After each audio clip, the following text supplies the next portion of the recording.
Hello friends, नमस्ते, अस्सलाम वालेकुम, सत श्री अकाल, जय श्री राधे। सो गाइस, आपका स्वागत है मेरी इस नई वीडियो में। आई होप आप सब लोग अच्छे होंगे, दुरुस्त होंगे, चंगे होंगे। सो गाइस, चलिए शुरू करते हैं अपनी वीडियो। क्या गाइस, इसराइल ईरान के ऊपर अटैक कर सकता है और क्या वह तारीख तय हो चुकी है जिस पे पूरी दुनिया की नज़र है? 7 अक्टूबर, जैसा कि आप जानते हैं, इसराइल के ऊपर जो हमास जो मिलिटेंट है टेररिस्ट, उसने काफ़ी बड़ा अटैक किया था पिछले साल 7 अक्टूबर 2023 को, जिसमें इजरायली नागरिक और बच्चों सहित उसके काफ़ी सैनिक मारे गए थे, जिसमें दुनिया भर के जो लोग थे वो भी शामिल थे एक म्यूज़िक फेस्टिवल में, जिसमें इसराइल की जो खुफिया एजेंसी है इंटेलिजेंस मोसाद, उसकी काफ़ी छवि खराब हुई थी दुनिया भर में। सो गाइस, चलिए जानते हैं कि इसकी शुरुआत कैसे हुई और क्या अब तक का घटनाक्रम रहा है। जो ईरान काफ़ी जो उसका जो रुख है काफ़ी आक्रामक हो गया ईरान भी दूसरी तरफ से। तो चलिए शुरू करते हैं। चैनल को सब्सक्राइब कर दीजिए।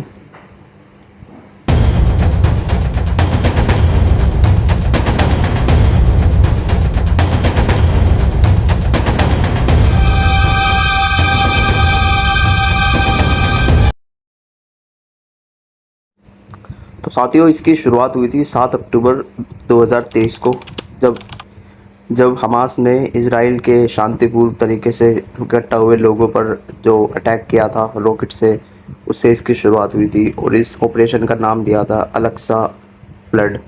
और जिसमें गाइस जो इजरायली नागरिक थे जो अपना शांतिपूर्वक तरीके से अपना फेस्टिवल जो सेलिब्रेट कर रहे थे, जिसका आई थिंक जो नाम था सिमचत जो सैबत था इसका नाम, जिसमें जिसमें तकरीबन हज़ारों की तादाद में लोग शामिल थे, हज़ारों लाखों में, जिसमें विदेशी नागरिक भी शामिल थे। उसमें गाइस रॉकेट से एक के बाद एक हमला किया, जिसमें कई इजरायली नागरिक और विदेशी नागरिक मारे गए। लगभग 797 के लगभग जो नागरिक थे मारे गए, जिसमें 36 से ज़्यादा बच्चे थे शामिल, जिसमें 200 से 300 जिसमें सिविलियंस और जो सोल्जर मिला के जो जिनको बंदी बनाया गया था उनकी तादाद शामिल है, जिनमें अब तक अभी भी जो कुछ छूट गए हैं, कुछ अभी भी गिरफ्त में हमास के। उसके बाद गाइस जो इजरायली जो डिफेंस फोर्स है आईडीएफ जिसे बोलते हैं, उसने अपना एक ऑपरेशन चलाया था, जिसमें जिसमें उन्होंने ऐलान किया था कि हम गाजा के अंदर घुस के हमास का खात्मा करेंगे। जो उन्होंने सुरंगें बना रखे हैं उनको उन्होंने एलिमिनेट किया था एक के बाद एक, एयर अटैक से, ड्रोन अटैक से, जिसमें अभी भी वो लगा हुआ है। अभी भी हमास जो है उसका जो वजूद है अभी भी कायम है, पूरी तरह से ख़त्म नहीं हुआ वो। उसके बाद हमने देखा कैसे ईरान की जो इन्वॉल्वमेंट थी इस जंग में, वो काफ़ी ज़्यादा सतर्क था इस युद्ध में, चाहे वो हमास हो, हुती हो या हिजबुल्लाह हो। इन तीनों को जो ईरान है उसकी तरफ से काफ़ी फंडिंग हुई थी, जो वेपन्स है और जो भी एमनिशन है इसराइल के ख़िलाफ़, जो एक तरह से बैक स्टेज जो ईरान ने काफ़ी भूमिका निभाई थी। उसके बाद काफ़ी लंबा युद्ध चला। उस फिर तारीख आई 31 जुलाई 2024 की, जिसमें जो हमास का जो मेन कमांडर, जो चीफ है, जो मेन उसका जो सरगना था, जिसका नाम इस्माइल हानिया था, उसको मोसाद ने और अमेरिकी जो इंटेलिजेंस थी उसने जॉइंट ऑपरेशन चला के उसको, जहाँ पे वो उसका ठिकाना था, जहाँ वो छुपा था एक बिल्डिंग में वो बैठा था, वहाँ पे उसको ड्रोन से उसको एलिमिनेट किया, उसको वहीं पे ख़त्म कर दिया। इससे काफ़ी ज़्यादा ईरान जो है तिल मिला गया और हमास का जो एक काफ़ी हमास का काफ़ी नुकसान हो गया और इसराइल और मोसाद को काफ़ी इसमें कामयाबी हासिल हुई, जिसमें गाइस जो जो इस्माइल हानिया था वो इससे पहले, उससे एक दिन पहले वहाँ पे जो ईरान के नए जो राष्ट्रपति बने हैं पेजेश्कियान, उसके शपथ ग्रहण समारोह में गए थे। तो उसके अगले दिन इस ऑपरेशन को मोसाद ने अंजाम दिया था। इससे पहले जो मोसाद की गाइस छवि थी उस पर काफ़ी एक बदनुमा दाग लग गया था, जब ये अटैक करा हमास ने पिछले साल। पूरी दुनिया भर में उसकी छवि काफ़ी आलोचना हुई थी, उसकी उसकी छवि काफ़ी धूमिल हो गई थी। तो इससे जो इस्माइल हानिया को इन्होंने ख़त्म किया है, इससे इनको एक काफ़ी बूस्ट मिला है मोसाद को। उसके बाद गाइस हमने देखा ईरान ने काफ़ी धमकी दी, गीदड़ बक्की दी इसराइल को कि हम ये कर देंगे, हम अभी अटैक करेंगे, अभी करेंगे। लेकिन 2 ढाई महीने से ऐसे ही चलता रहा। उसके बाद हमने देखा कि कैसे इसराइल ने जो हिजबुल्ला था वो भी काफ़ी सतर्क हो गया था इसमें। उसकी काफ़ी एक बोलते हैं उसकी सतर्कता काफ़ी बढ़ गई थी, एक्टिवनेस। वो भी एक के बाद एक हमले कर रहा था इसराइल के ऊपर। एक तरफ हमास हो, एक तरफ हुती हो। उसने फिर इसराइल ने ऐलान किया कि हम अब गाज़ा के बाद हम सीधा हम लेबनान में जाके अटैक करेंगे हिजबुल्ला को। उसको हम यहीं से टारगेट करना ठीक नहीं है, अब हम ग्राउंड पे जाके उसको एलिमिनेट करेंगे, उसको ख़त्म करेंगे।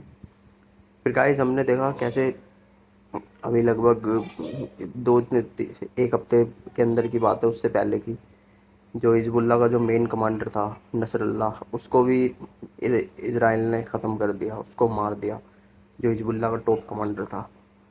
अब इससे ईरान का और माथा ठनक गया, उसको अब बर्दाश्त से बाहर हो गया था। फिर उसने 1 अक्टूबर को अटैक कर दिया इसराइल पे। मिसाइल से उसने एक के बाद एक अटैक करना शुरू कर दिया। जो मेरे ख्याल से इराक से उसने अटैक किया था, और वहाँ से एक के बाद एक उसने इसराइल की जो ज़मीन थी 180 उसने मिसाइल मारी थी इसराइल की ज़मीन पे, जिसमें इसराइल ने दावा किया है उसका कुछ भी नुकसान नहीं हुआ। जो उसकी एक 10 मिलियन जो उसकी आबादी है, उसने उसको बंकर के अंदर छुपा दिया था, जिसमें उसका कहना है कि एक नागरिक की महज मौत हुई है उसमें। वहीं ईरान का कहना है कि हमें इसमें बड़ी कामयाबी मिल गई है, अगर इसराइल हमें उकसाता है तो हम आगे कार्रवाई करेंगे। अब गाइस जंग अभी भी रुकी नहीं है।